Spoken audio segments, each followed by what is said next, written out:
In this video, we will discuss the current UK spouse visa fees and costs in 2023 and 2024. We will discuss whether you will be making an application from outside or from inside the UK. And this is important to know because the spouse visa fees and costs are different. The standard spouse visa fee, the optional priority service and the costs associated with that, the immigration health surcharge, other costs which partners sometimes initially overlook, and we will discuss answers to frequently asked questions about all of the above. Furthermore, we will cover the fees and costs for both out-of-country and in-country applications.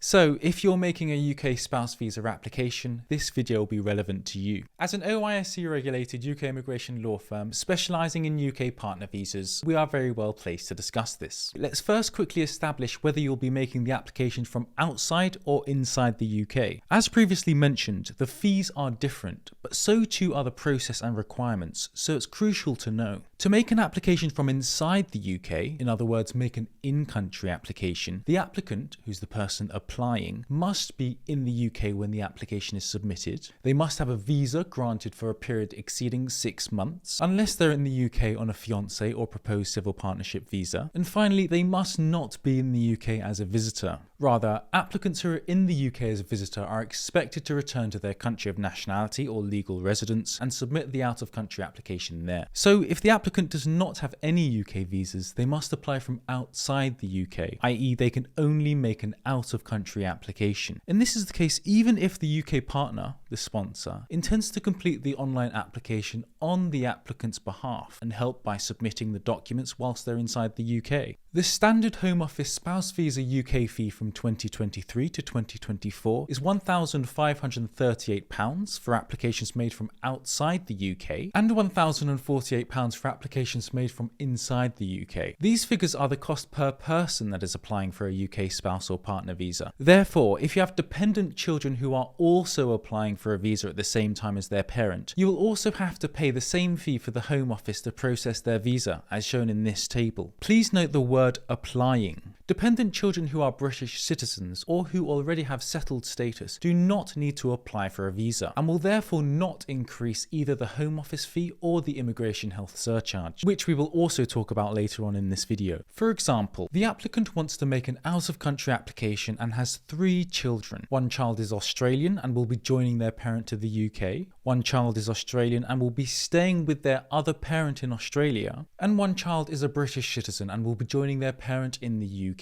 Here, there will be one dependent child applying, so the total standard Home Office fee will be £3,076. Let's now discuss the Priority Home Office Spouse Visa UK fee. So, the Priority service is an optional additional cost service which will reduce the standard processing time. We have a separate video discussing the Spouse Visa UK processing time and optional priority service, so we won't elaborate on that too much here and we'll just focus on costs. For out-of-country applications, a priority service is normally available, which will reduce the processing time to 30 working days on average at the cost of £2,111. This £2,111 cost comprised of the standard Home Office fee of £1,538 and the additional priority fee of £573. For in-country applications, partners can opt for the super priority service, which will reduce the processing time to 1 working day on average at the cost of £800. When is the standard or priority Home Office fee paid? Once you've completed the questions in the online application form and have paid the immigration health surcharge, which is another cost that we will also discuss shortly, you will reach a page that looks like this example of an out-of-country application. In-country applications are similar. You can see that only the standard service was listed when this screenshot was taken. For out-of-country applications, where the priority service is available, this can ordinarily be purchased at 2 stages of the application. Firstly, when you reach this payment page in the online application. Second, if the priority service is not listed here, again, where available, and assuming that you're not applying from a tiny minority of countries like Cuba, where the application process is slightly different, the priority service can be purchased on the VFS or TLS website. We explain the spouse and partner visa process and the role that VFS and TLS play in our Spouse Visa UK Requirements YouTube video, so if you want to learn more about that, feel free to check that out. For in-country applications, the super priority service can only be purchased when you reach this page. It cannot be bought on the UK VCAS website, which is where you'll be redirected to after submitting the application by paying the Home Office fees on the online application. For partners who want to opt for the super priority service for an in-country application, if the expiry date of the visa permits, it may be worthwhile to check this page at a later time before you make payment for the Home Office fee. Super priority visa appointments usually are released daily. So why does this screenshot here say USD rather than GBP? This leads us to the first hidden cost that we will point out. The Home Office fee and the Immigration Health Surcharge for out-of-country applications are rarely charged in British pounds. More commonly, it's the case that the fee will be listed in USD, euros, or another currency, depending on the country in which the applicant will be applying from. Perhaps more significantly is the exchange rate the Home Office use, resulting in partners sometimes having to pay up to 10% above or below in the overseas currency compared to the rate that you'll see on Google. Furthermore, for out-of-country applications, depending on the card that you use for payment, you may incur an additional foreign currency conversion fee. In-country applications, on the other hand, are always charged in British pounds. The date that this spouse visa fee is paid is significant. For both out-of-country and in-country applications, it is on this date that the requirements must be met. In the immigration rules and online application, this is called the date of application.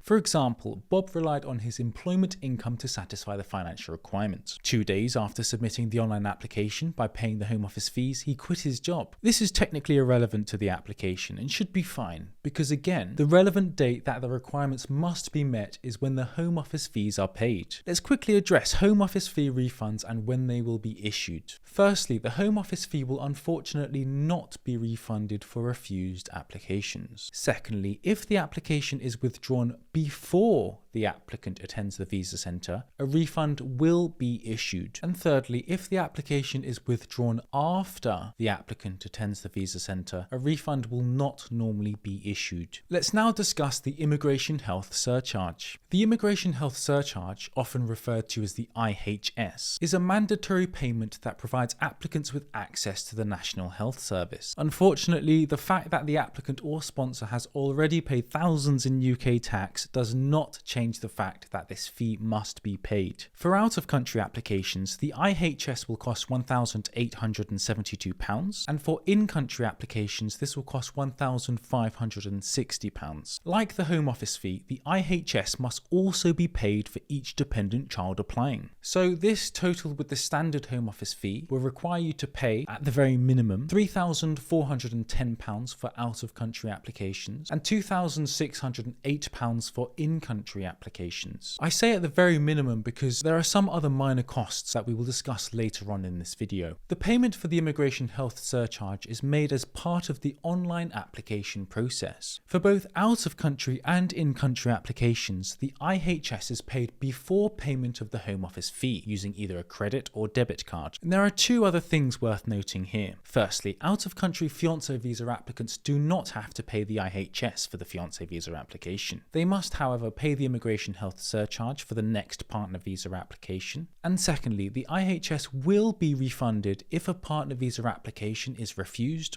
or withdrawn, even if the applicant attends the biometric appointment. Let's now discuss the other more minor costs associated with the application that partners are not always initially aware of. 1. Document translations. The immigration rules state that specific documentation that is not in English or Welsh must be translated. The cost for this will depend on what documents you need translated and how many words or pages those documents are. The cheaper translators in the UK tend to charge about £60 to translate a one-page document and about £85 to translate a two-page document. There are a few quick points worth making about the document translations. 1. The translation can be done both in the UK and overseas. If you prefer to get the translation done by an overseas translator, you can find a list of overseas translators by googling list of translators and interpreters abroad gov.uk. 2. The immigration rules list specific documentation translation requirements. The translation must be dated and include confirmation that it is an accurate translation translation of the document, the full name and signature of the translator or an authorized official of the translation company, and the translator or translation company's contact details. And if you're submitting an in-country application, the translation must include certification by a qualified translator and details of the translator or translation company's credentials. And 3, if a document is in English and other languages, such as marriage certificates from Denmark, which often helpfully contains 5 or so different languages, the document will not need to be translated. 2. TB test costs. As we discussed in our spouse visa requirements and process YouTube video, certain out-of-country applicants will need to pay for a TB test. TB test costs tend to vary quite a bit, but on average these tend to cost between £65 and £110. And since the TB requirement also applies to dependent children who are also applying with the applicant, a TB test fee may also apply to them. 3. Secure English language test costs. The different secure English language test costs vary from around £150 to £200. There are a few quick points I want to point out here, which we discuss in more detail in our 1 hour plus spouse visa requirements and process YouTube video. 1. Not all English language tests will do. Instead, the test must be a Home Office approved secure English language test. And we list these tests on our website, migrate.org.uk.